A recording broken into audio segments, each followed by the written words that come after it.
Da da da dee da da dum. Hi there, everybody. I'm diving in today with a set of tunes, and I wanted to play this old set of tunes because these tunes, well, especially the first one, keep creeping back into my life now and then with somebody wonderful playing it. This is a set of tunes. The first one is called the Air Tune, which is a slower piece. The second tune is called the Cliff Dwellers. You'll be seeing me looking to the right to keep myself straight. It's the Cliff Dwellers. And then the third tune is called Cutting the Waves.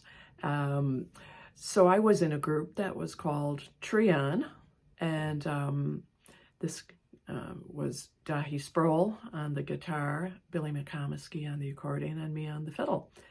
And we started as kind of a group through doing a concert in Chicago. I called the fellows up, and I just kind of had this realization that I needed to call both of these guys and say, should we do a gig together? And we kind of went from there. Maybe that first get together as a trio would have been in 1984 or 85. They were definitely friends anyway. Billy I had first met through the Irish dancing world and going to New York to play for my dancing school. I think I was maybe 16 when I first met Billy. And Dahi would have been a little bit later, but I think I would have seen him playing with Bowhand, which was the name of the trio that he was playing with James Kelly and Patty O'Brien. And funny enough, they were playing at a pub called Kelly's in Washington, D.C. So you could actually go into Kelly's and see the three of them play, and then you could go during their break right next door and see Brendan Mullihill and Billy McComiskey and Andy O'Brien play. So these were quite amazing groups to be playing right next door to each other. But eventually I met Dahi at the Willie Clancy Festival to really kind of get to hang with him and some other folks from Minnesota that he was hanging with and that I knew. But we formed this group. In any case, we recorded an album in 1992, and then we recorded an album in 1994. And this selection of tunes we played in 1994. So this would have been composed somewhere between that first album and that second album. And the first tune is a slower piece. And as I've said before on some of my posts, I started really enjoying composing slower tunes. And as I said before, I think I really loved the album that was called, this was Phil Cunningham, Johnny Cunningham, and then Trina and Micheál O'Donnell, and what do they call it again? Yeah. And they were playing beautiful slower tunes. And in fact, Johnny and Phil, when they were coming out with Silly Wizard, were playing beautiful slow tunes. I think I started to pay attention. Maybe you just have to get past a certain youth to enjoy slower tunes. But anyway, I was very pleased to make up this first tune. You know, in the years since, we recorded it, and these things take time. So if you actually make up a tune, you may not see it appear on anybody else's repertoire or album or in a concert for many years afterwards. These things have to gel, and somebody has to pass it to somebody else, and things like that. But I've always been lucky that Sharon Shannon liked my tunes. She did record this on her Diamond Mountain Sessions album. Liz Doherty, great old friend, also recorded it on her album that was called Last Orders. And then there's just been, different people over time. I was taking a look around on YouTube to see what was there. And of course, there were new things again, whether in a concert or that somebody was recording it or using it as background for something. And yeah, what was I finding? Well, of course, I know the group Molly's Revenge from out in California. I'm looking over. And yeah, and then of course We Banjo 3, who recorded it on an album and also on a live album. Anyway, enough. I'm bragging. I was delighted, and I played 2 reels after this, and I'm just going to play these for you, just to kind of look at what's there fiddling wise, and I'll leave it to a link to a YouTube video playing the tunes for the first time out on the Pure Drop in Ireland in 1994. And I had been over for a gathering, really, of musicians, Irish diaspora, and close to it, that was happening in Cork. And I came up to Dublin to be on the Pure Drop, and Tracy Dares, the great piano player who I knew already, was over for that same event, and she was playing with Natalie McMaster. And indeed, they were going to be recording something for the same show the next day. But I threw these tunes past Tracy, who's brilliant, and then she played them on the TV show with me, which it was just herself. And I also got to play with Joe Durain on that same program, and there's some footage of that out there too. So onward to the tunes. Here we go. So this is the air tune, and I'm going to play it twice. The first time I'll do very little to it, and maybe the second time, if something interesting happens, I might point it out and stop and show you what I'm up to. So here's the first time through.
Right, so there's a few things happening there, which I will often do. I start telling people maybe what chords I'm hearing. So you can see that I'm doing some double stops.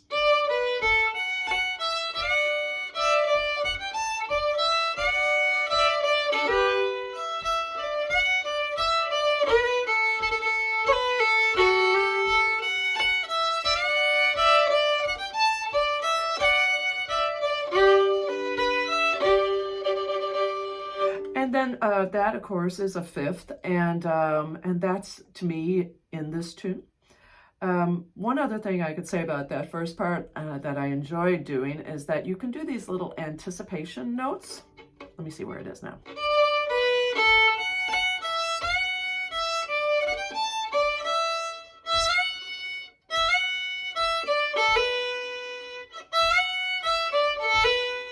So you can go.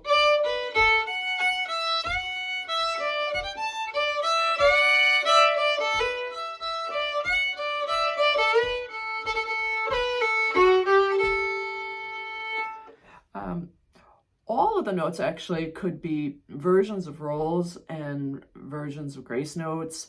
I think this comes back to listening to pipers, maybe Sean Keane, where you do start to realize that everything could somehow be ornamented. This will be overdoing it, but with a slow piece like this, you can go.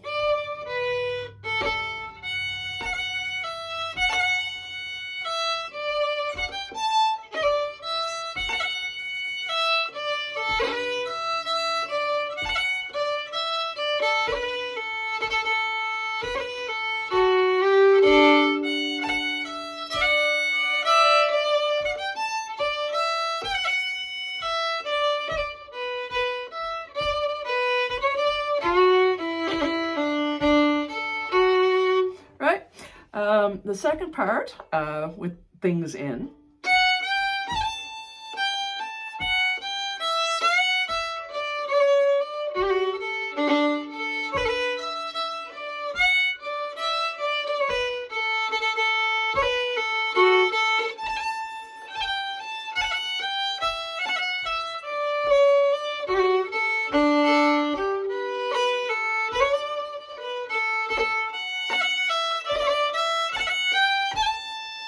So you can probably tell that that might be more than you'd ever want to do, but it's nice to just have it under your fingers that if you wanted to do it. So it could be as much as maybe, let's say you're going along and you just want to be able to go.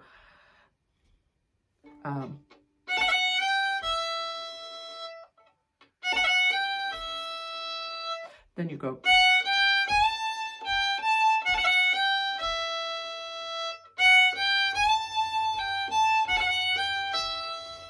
Not such a good one. Let me try that one again. And then you might say to yourself, I'd love this one too as an answer to that.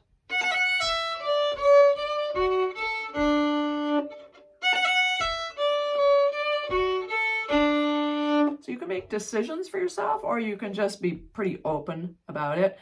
As far as changing notes with this tune, I don't know. I haven't heard too many people change it. I like to think that's maybe because it's a fairly strong tune. Definitely send along anything if you've actually done a variation on this that you think really works. So onward to the reels.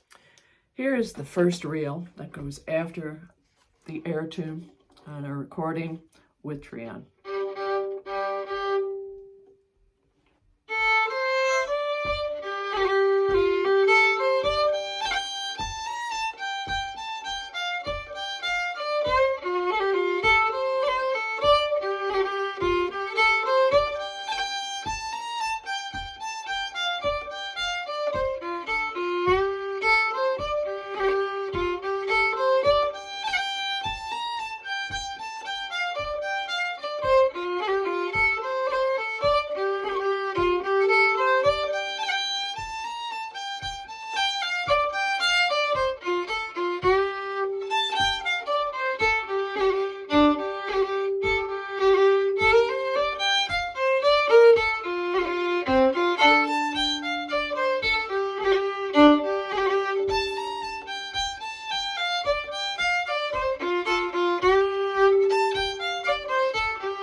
So I think of that as a pretty strong melody, as evidenced by, it doesn't occur to me to change the notes of this one. So let me play it for you up to speed.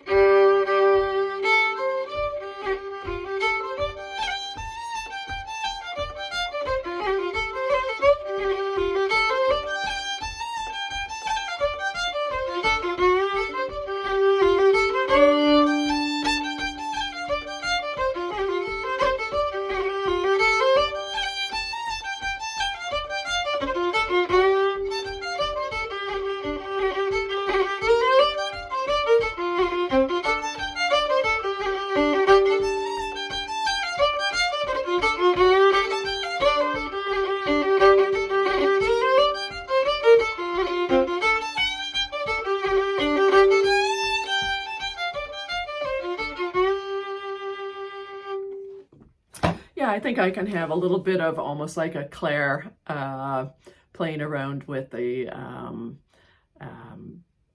moving that finger forward a little bit there, like you were hearing. So if I land it just straight, of course that's nice too, but you can go.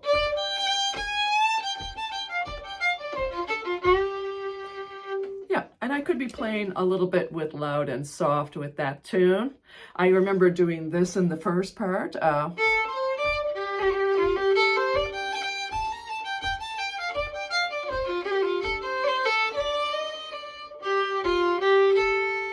So it's just using the fourth finger then to just get that.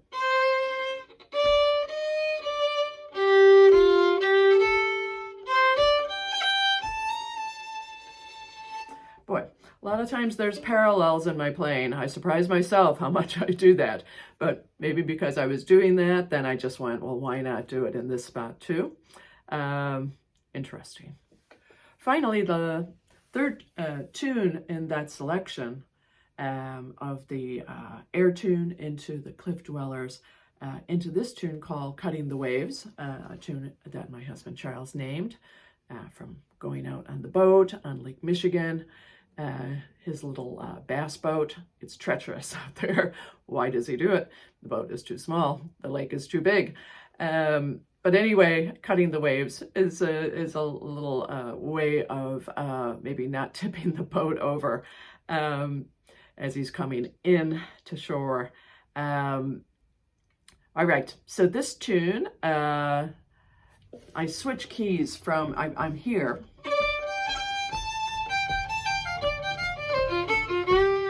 And I come to here then for the third tune.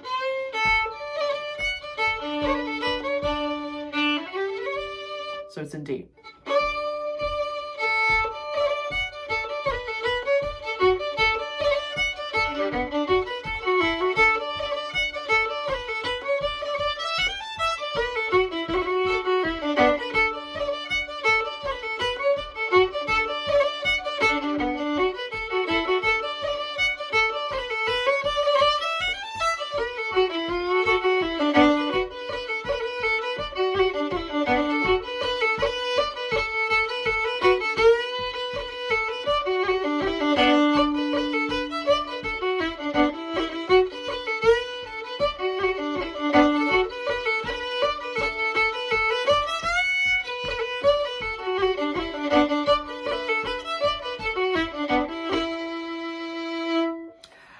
On the recording, Billy joins me on that tune, and he has been backing me up the whole way. This is on the Trian recording, and of course with Tracy Dares, boy, she's really flying at this point in the recording and just playing wonderfully.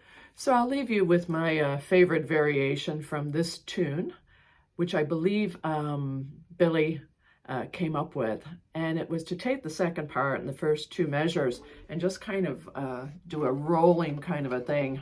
So it usually goes like this.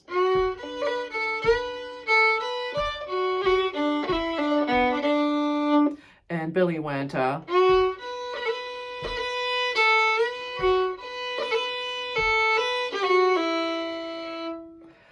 that again is.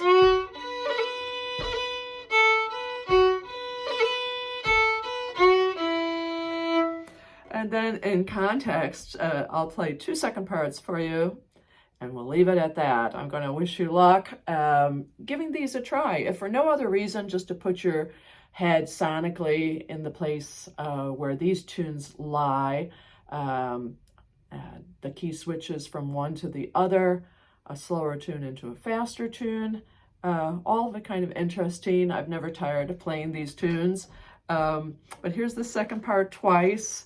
And here we go.